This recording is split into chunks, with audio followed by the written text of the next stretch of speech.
Good morning बच्चों। बेटा आज हमारा चलेगा लेसन नंबर 13। लेसन नंबर 12 तक कंप्लीट हो गया है हमारा। अब देखिए आपके चलेंगे विराम चिन्ह। विराम चिन्ह कितने प्रकार के होते हैं? 8 प्रकार के। और ये होते क्या हैं? विराम का अर्थ क्या होता है? आराम। ठीक है, क्या अर्थ होता है विराम का? आराम। अब देखिए इन दो पिक्चर्स को देखिए आप। ये कह रहे हैं रुको मत जाइए, ठीक, और ये कह रहे हैं कि रुको मत जाओ। ठीक है, आपने कभी देखा है ना जब ट्रैफिक लगा होता है, ट्रैफिक पुलिस होती है। अब देखिए नेक्स्ट है, दिए गए चित्रों के सामने लिखे दो वाक्य देखने में लगभग एक से हैं किंतु दोनों का अर्थ बिल्कुल अलग है। अलग अर्थ है ना इनका। अब देखिए पहले वाक्य का अर्थ है रुक जाओ, जबकि दूसरे का अर्थ है रुको नहीं चले जाओ। ठीक, यह परिवर्तन केवल विराम चिन्ह के कारण हुआ है। किसके कारण हुआ? विराम चिन्ह के। जिन स्थानों पर थोड़ा रुकना होता है वहाँ विराम चिन्ह का प्रयोग होता है। ठीक है, विराम चिन्ह का प्रयोग होता है ना वहाँ पर। अब देखिए विराम चिन्ह के वो देखिए प्रकार। पूर्ण विराम इंग्लिश में कहते हैं फुल स्टॉप, और इसका मार्क्स क्या है? ये वाला। ठीक है, फुल स्टॉप। अल्प विराम यानी कि कॉमा। ठीक, प्रश्न सूचक चिन्ह, जब हम किसी से कोई प्रश्न कहते हैं वहाँ पर प्रश्न सूचक होता है। अब देखिए विस्मय सूचक चिन्ह। विस्मय सूचक चिन्ह क्या होता है? विस्मयादिबोधक आपने पढ़ा होगा, ये वाला। सॉरी ये वाला नहीं, विस्मयादिबोधक होता है ये वाला। ठीक है, उसके बाद देखिए नेक्स्ट है हमारा योजक, जिसे हम कहते हैं हाइपन। ठीक, योजक का होता है ऐसे, योजक का चिन्ह होता है ये। जैसे कि मैंने कहा माता पिता, ऐसे ही लिखते हैं ना हम, है ना, भाई बहन। जो बीच में छोटा सा निशान आया है तो उसे हम क्या कहते हैं? योजक। उसके बाद देखिए निर्देशक। निर्देशक का मतलब होता है डैश। जैसे कि आप कोई भी, मानो ये हेडिंग है विराम चिन्ह की और आप इसके आगे ऐसे डैश लगा दिया। ठीक, उसके बाद देखिए कोष्टक। कोष्टक तो आप जानते हो, कोष्टक ये होता है ना। जैसे कि मैंने कहा कि राजा ने चोर को मृत्यु दंड दिया, तो मृत्यु दंड का मतलब मौत की सजा दी, है ना, ऐसे। उसके बाद देखिए आता है हमारा अवतरण चिन्ह यानी कि इन्वर्टेड कॉमा, ये वाले जो होते हैं। जैसे कि सुभाष चंद्र बोस ने कहा दिल्ली चलो, तो उन्होंने स्पेशली क्या कहा है कि दिल्ली चलो, तो हम यहाँ लगाएंगे और दिल्ली चलो के बाद ये वाला चिन्ह लगाएंगे। ओके, अब देखिए इसके नेक्स्ट देखिए इनकी डेफिनेशन देखो, इसको एक्सप्लेन किया गया है। पूर्ण विराम होता है क्या? वाक्य के अंत में पूर्ण विराम का प्रयोग होता है। जैसे मोहन स्कूल जा रहा है, हमने पत्र नहीं लिखा था। ठीक, ये है हमारा पूर्ण विराम। नंबर 2 है अल्प विराम। वाक्य में थोड़ा रुकने की जगह अल्प विराम का प्रयोग होता है। जैसे कि पढ़ो मत खेलो, राम सीता और लक्ष्मण, ये क्या है हमारा? अल्प विराम।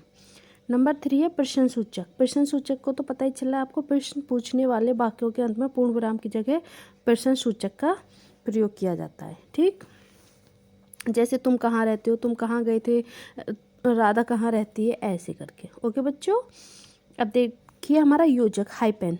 योजक में क्या होता है? जो मैंने अभी बताया था, माता पिता भाई बहन राजा रानी, देखो ये रहे। ठीक है, शब्दों को जोड़ने के लिए योजक चिन्ह का प्रयोग होता है।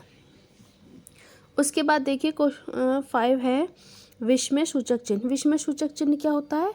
ये वाला। ठीक है, जैसे मैंने कहा वाह, अरे, शाबाश, बाप रे आदि विस्मयवादी बोधक अव्यय शब्दों के बाद इस चिन्ह का प्रयोग होता है।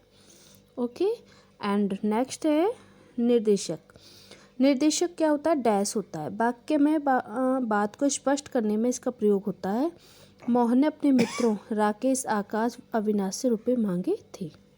ठीक, नेक्स्ट है 7 कोष्टक ब्रैकेट। आप जानते हो ना, किसी शब्द के अर्थ को स्पष्ट करने के लिए कोष्टक का प्रयोग होता है। जैसे हिमालय पर्वत उत्तर में प्रहरी, प्रहरी का मतलब क्या होता है? पहरेदार। ठीक है, की भांति खड़ा है।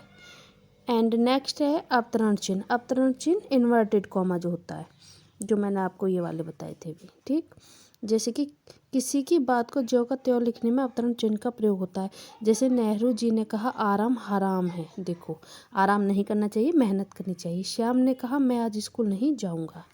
ठीक है, तो ये क्या है हमारा? अवतरण चिन्ह। इसके बाद देखिए आपका क्वेश्चन आंसर आते हैं। आज सैटरडे तो इसलिए आज हम इसको कंप्लीट करेंगे। इसके बाद देखिए आपका पहला क्वेश्चन है, विराम चिन्हों का प्रयोग कहाँ होता है? आप बताइए विराम चिन्हों का प्रयोग कहाँ होता है? देखिए विराम चिन्ह का प्रयोग यहाँ देखिए,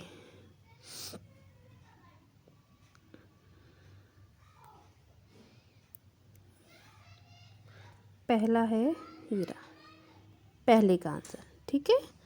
उसके बाद देखिए नेक्स्ट है, पूर्ण विराम का प्रयोग कहाँ होता है?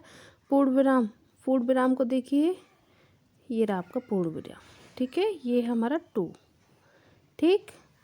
इसके बाद देखिए क्वेश्चन नंबर 3 है हमारा, प्रश्न सूचक चिन्ह का प्रयोग कब होता है? प्रश्न सूचक चिन्ह का प्रयोग, प्रश्न सूचक वाक्यों के अंत में प्रश्न सूचक चिन्ह का प्रयोग होता है, नंबर 3 का आंसर। ओके बच्चों। एंड नंबर 4 है, अवतरण चिन्ह का प्रयोग कहाँ किया जाता है? अवतरण चिन्ह देखिए मैंने अभी आपको यहाँ पढ़ाया था, ये रहा नंबर 4, ठीक है, यहाँ तक करोगे। उसके बाद नेक्स्ट है अल्प विराम। अल्प विराम देखो कहाँ होगा? अल्प विराम ये रहा, ठीक है, नंबर 5। समझ आ गया? सब बड़े अच्छे से करेंगे इसको, साफ सुंदर, और HW डालोगे, पाठ का नाम डालोगे, ठीक है, पार्ट 13 और प्रश्न उत्तर, साफ साफ सुंदर सुंदर वर्क करोगे, ठीक है बेटा। इसकी एक्सरसाइज भी है, वो भी हम अभी करेंगे। देखिए उचित शब्द चुनकर रिक्त स्थानों की पूर्ति कीजिए। उचित शब्द चुनकर प्रश्न, यहाँ आपको हेल्प बॉक्स दिया गया है, ठीक है, तो आप हेल्प बॉक्स की सहायता से इसको फिल करोगे। वाक्य के अंत में पूर्ण विराम का प्रयोग होता है, शब्द का अर्थ स्पष्ट करने में कोष्ठक का प्रयोग होता है, प्रश्न सूचक वाक्यों के अंत में प्रश्नवाचक का प्रयोग होता है, ठीक।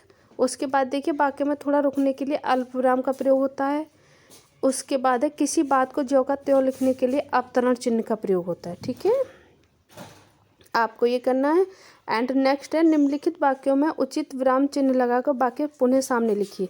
देखिए महेश खाना खा रहा है तो आप ऐसे कर दोगे, फुल स्टॉप, ठीक। सीता के पास आपको इन्वर्टेड कॉमा ऐसे लगाना है। गीता रेखा घर गई, ठीक। एंड नेक्स्ट है, तुम कहाँ गए थे, ये क्वेश्चन मार्क है तो आप इसके आगे ऐसे क्वेश्चन लगाओगे और इनको द्वारा आप यहाँ से यहाँ लिखोगे, ठीक।